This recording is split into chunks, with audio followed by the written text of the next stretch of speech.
Before we begin, if you're drawn to the cases that blur the line between coincidence and conspiracy, justice and silence, subscribe now. Because this story still raises questions more than a decade later. February 3rd, 2013, over 100 million people are watching Super Bowl XLVII. The Baltimore Ravens are facing the San Francisco 49ers inside the Mercedes-Benz Superdome in New Orleans.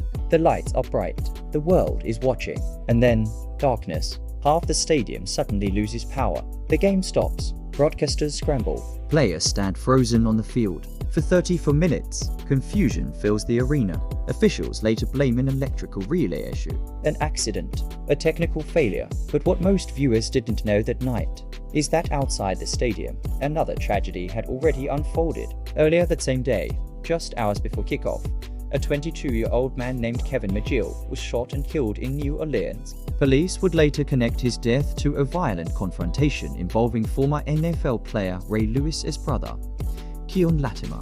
According to investigators, McGill was fatally shot after an altercation in the French Quarter. Latimer was later arrested and charged with second-degree murder, though the charge was eventually reduced. In 2015, he pleaded guilty to manslaughter. The timing stunned the city. On the very night, football fans were celebrating one of the biggest sporting events in the world.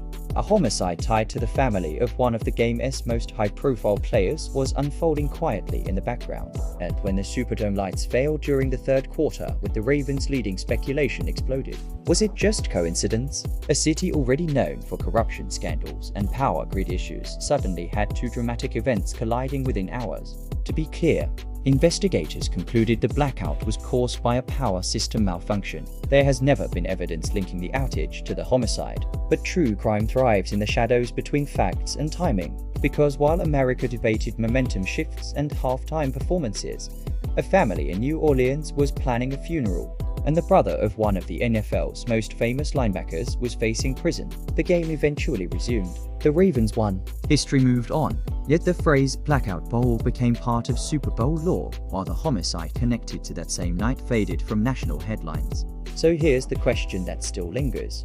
When massive global events dominate the spotlight, what stories disappear in the dark? If you want more deep dives into the crimes that unfolded behind major headlines, cases that history almost forgot, subscribe now and turn on notifications. Because sometimes, the most disturbing truths aren't the ones on the field. They're the ones that happen when the lights go out.